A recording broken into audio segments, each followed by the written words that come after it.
You see what I mean about the wind, guys? It's a massive problem. I can get you good pictures, but I can't get good sound until I get my microphone. So let's get back inside. I just wanted to prove a point to you, that's all. Tuesday I'll be getting my new microphone and we can go wherever you like. Okay, I've just got back and I've realised I have to go straight back out again. Deep fried Dan's coming. We haven't got the ingredients yet. So let's go to the supermarket, get us stuff and come back. By the way, this is where I'm staying at the moment. I'm living in a gear shed. I could have stayed, can you see it over there? That's Mother's house. I could have stayed in the house, but I preferred to live in a shed outside the house. So I'm in the shed. My mother calls it a summer house, but come on, it's a shed, it's a shed. Look around. But this is why it's called the gear shed. Look at all the glittery things on the wall. It's just so feminine. You can tell Mick hasn't had any say in the decorating in the gear shed. This is all my mum's doing. Look at this. It's just so gay. I like it. It's quite peaceful and calming. You know, it's warm enough. It's a nice warm bed. I'm happy. Anyway, coat back on and straight back out again. Whew.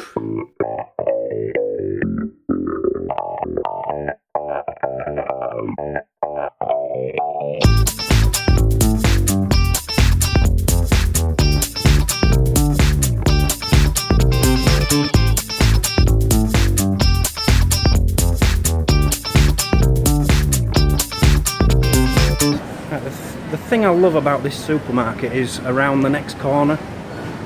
Just come and have a look at this. This is where the cheap section is, where everything's going cheap. It's always busy down here.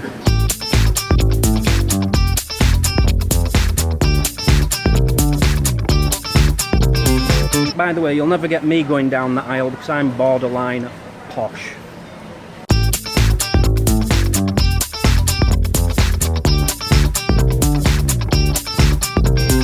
So there's one more thing I need to buy. I've been asked to do a product review on a white t-shirt which is specially made apparently, and you can spill red wine on it and it'll wash out. Now I'll believe it when I see it. So we'll get a bit of red wine. I'm not using my mother's, she's got a million bottles in the house, but I wouldn't dare touch hers. So I'll get this one here, look. Blossom Hill, that's the cheapest, £1.65. Look, the company can see that because I'm going to be claiming the money back off you.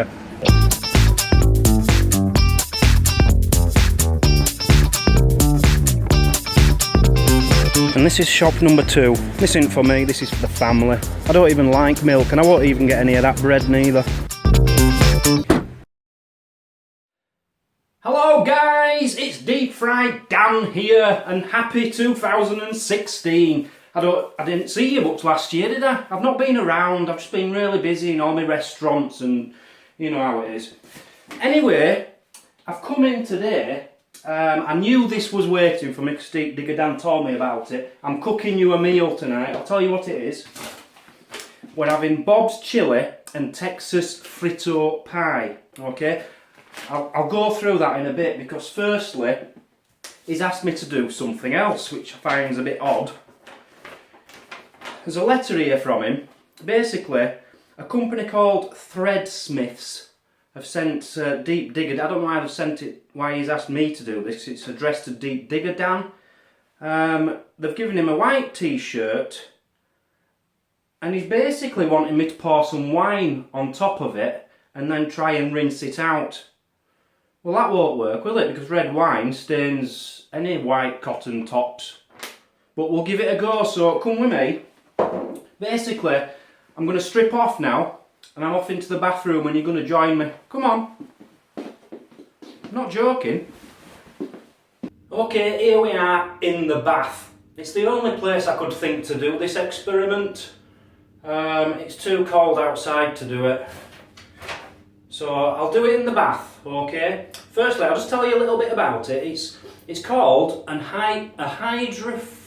hydrophobic stain-resistant shirt, okay? One of the world's first 100% cotton t-shirts made with a patented hydrophobic nanotechnology application. It all sounds brilliant. Go ahead, try pouring some water on it. No, that ain't good enough. It's just not good enough, David. I'm sorry. We have to go a bit further than that. Basically, it will repel, I presume, any kind of liquid, any water-based liquids like soy sauce, coffee, or red wine. So I'm going to try it. It doesn't work on oil-based things, liquids. Okay, just to let you know. But yeah, let's give it a go. The company's called Threadsmiths. And if you look at the little logo there, there's one of them on the back there, but I can't really show you it from here. So let's give it a go. Seems a shame really. Blossom Hill, soft and fruity red wine. Cost me a fortune this. Stick some on and see what happens. Ugh! It's repelled! Look! It's not soaked in. It's like beading on top. That is pretty damn special. Alright, my legs are knackered, honestly. You don't want to see my legs. That's pretty special. So we've still got lots of bits on. In fact, it's pretty bad, to be honest. Let's see if it does wash out. I'm telling you, if you spill red wine on anything, it doesn't come out, does it? It just doesn't come out. It's come out. Come out! I'm completely clean! That is amazing! You know, it's easy to big up a company when they give you a freebie and say, will you do a review on it? It's easy to stick up for the company. But it works! Look! Take a close look! Look! It's completely clean! If you want one, there's a link in the description. That is fantastic. Congratulations, Threadsmiths, for inventing something amazing. Okay, so after that amazing t-shirt, we're going to make chilli. Bob's chilli. Okay? This is quite easy. I don't know why I've not thought about this in the past. I'll show you all the ingredients. You'll have to like pause it and write them down if you can read it. There's all the ingredients, there's the directions. I don't know if they're the wrong way round or not. I don't really care, to be honest, at least I've tried. Come on. That's it. So that's how to make it. See you later, bye bye. No, seriously. I'm going to make it for you just to show you how it's done professionally. So, direction number 1. In 3-quart stock pot. I don't know what a 3-quart stock pot is, Elizabeth. Brown ground beef. Okay, I've found this. It's like a big wok, and I think it'll do okay for browning beef. I've never used this cooker before because it's new since I was here last year. And I've only been here 9 weeks now this time, so I haven't cooked anything yet in them 9 weeks. But I'm sure I can work it out.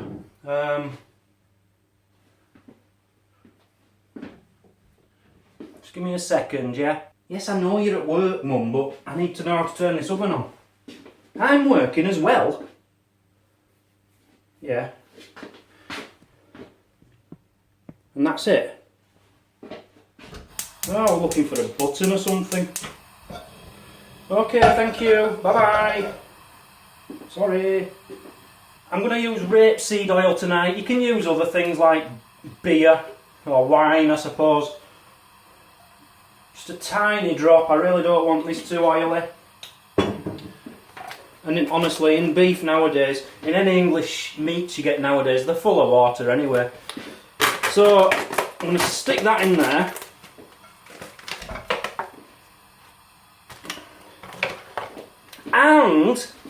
And wait for this, I can use my new spatula. Get in.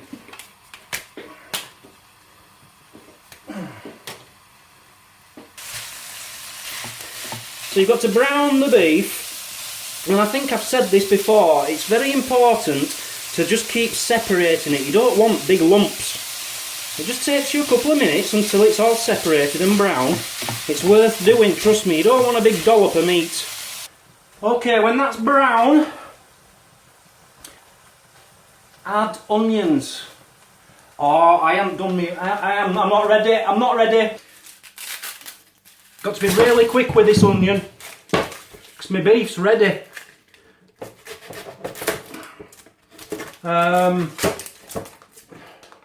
Coarsely diced. What's coarsely mean? Diced square. How can you get squares out of a circle?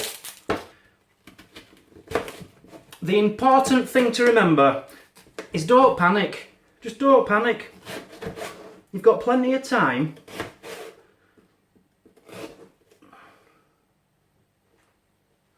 We're back in a minute. It's usually best to make sure you've got the correct knife and hold your fingers correctly so you don't cut yourself. I used to cut myself all the time until I turned professional.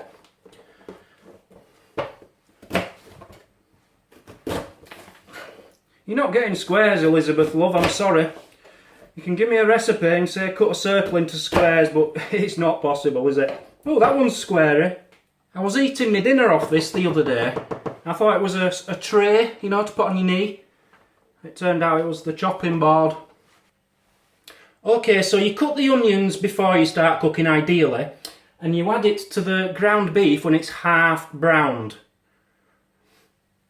Or when it's fully browned, it won't make much of a difference. Stick it in. What on earth is a translucent onion? Once all your onions are all translucented, add all the other ingredients. I'm going to start with red kidney beans. Do I add water? Yes, undrained. I'm going to add these first because that beef wants to burn by the look of it. So that'll stop it because it's got liquid in it. And it covers up the fact that the rest of it didn't look very good. Look at that, it's got colour now, that's nice.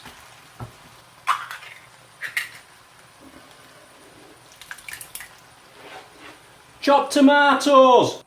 Next you take your kidney bean tin and add 1/4 of a tin of water. Give it a little rinse around to get all the rest of the juices off the side. That is so tight.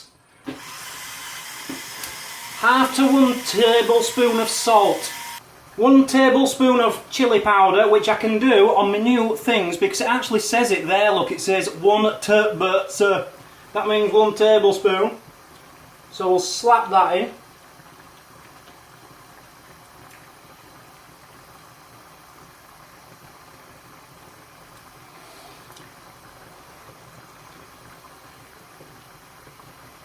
And then you add some other things. 1/4 teaspoon of ground cumin. You meant to level them off or what? Then you want 1/2 to a quarter to a 1/2 of teaspoon of crushed red pepper. Now this is what Elizabeth sent me. It says crushed red pepper, as you can see, but it's not. Look, it's got some yellow bits in it.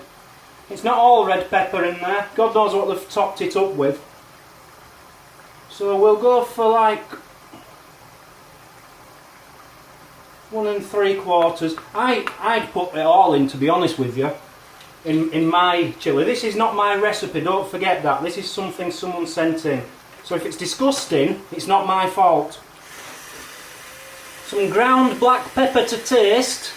On top of that, you can have 1 pinch of dried basil and 1 pinch of dried oregano and some yeah, that's it at the moment. But it's optional, it's very optional. I've optionally not got any, and I wasn't going to buy some just for an option, a pinch. It's a pinch of each. You wouldn't even notice, would you? You're not going to have a chili and say, oh, this is beautiful, did you have a pinch of oregano in that by any chance? No, no one will notice. So we're going to leave that now, I think. Bring it to the boil. Oh, I did that ages ago. Reduce temperature, cover and simmer for 30 minutes. And then it's ready is the first part of it. By the way, somebody has been, well, a lot of people are saying, when are you going to be metal detecting? Well, I'm presuming this is just teenage kids who clearly don't know what weather means in winter. I will be metal detecting very soon. We've been talking today, me and Diane, the Dracula family. You might remember them from a year or two back now. I'm off up to see them for a couple of days. Not next week, sorry, not this week, but possibly next week. It all depends on the weather. But yeah, I'll be going up there and I can't wait to do that. So yeah, you are going to be getting metal detecting, but predominantly that is my main focus in life, as you know. But I can only do what the weather lets me do, you know. Just bear with me, that's all I'm asking. Okay, this should be ready now. It's had half of an hour. Looking good. Smelling good. But is it tasting good? That's the big question. I haven't tasted it yet. So, I'm going to save it for the next recipe. It's just an add-on to this really. I'm just going to have a tiny little bit just to try it. And I am starving, to be honest with you. I'm going to sprinkle a little bit of cheese on top and put a little blob of sour cream on there, just a tiny one, because I'm not really keen on cow nipple juice or anything like that. So what's my honest view? There you go, you can see it a little bit. Let's give it a little try.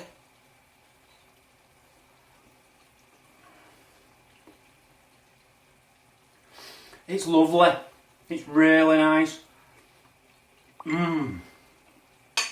It's not a deep fried Dan chilli. Mine is super sexy. But I'll tell you something, as far as chilies go, that is really nice. You've done a very good effort there, Elizabeth. Well done. For someone who isn't a professional, you've done alright. To be honest, I could eat all this now. I really could. Anyway, I'll show you the next stage. We're going to turn it into a pie. So you get a glass bowl, you get some Fritos.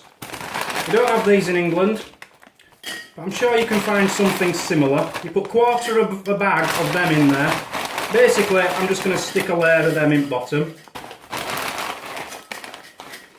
Oh, no, I've not had them before. Can you eat them like this? I presume so.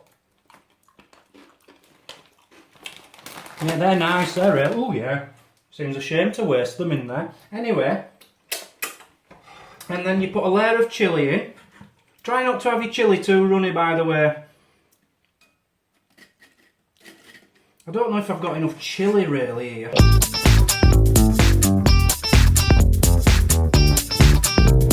Then you put a layer of, a sprinkling of grated cheddar on top.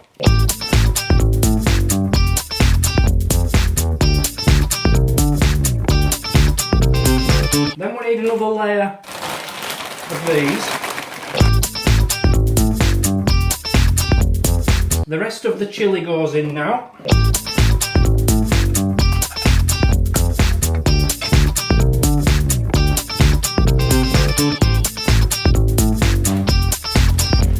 A bit more cheese. And some more of these.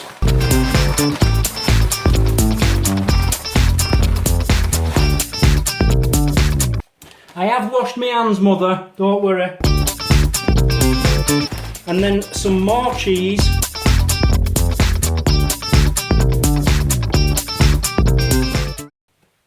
And that, my friends, is it. One pie, what's it called? Texas Frito pie. We need to get it into the oven for 30 minutes on 350 degrees. Get in. The time has come, it's ready, it's ready. Let's get this thing out. Come here, sweetheart. Deep fried Dan does it again. I can't remember the name of the dish, but it's got Bob's chili in it and some kind of crisps. Get in. Let's go taste it. Doesn't that look beautiful? I told you I were a professional cook. And crisps in it.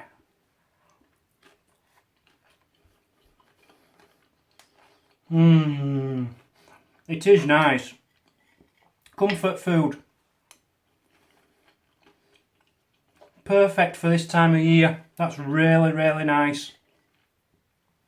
Thank you very much, Elizabeth, for that recipe and all the goodies.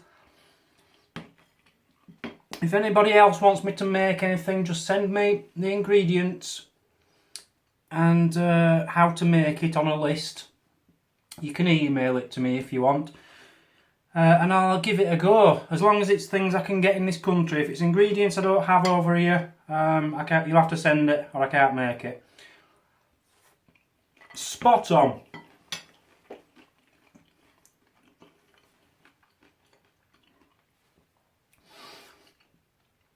Thank you very much for watching. I hope you enjoyed this video. Plenty more to come. I'll see you in a few days. Take care. Goodbye.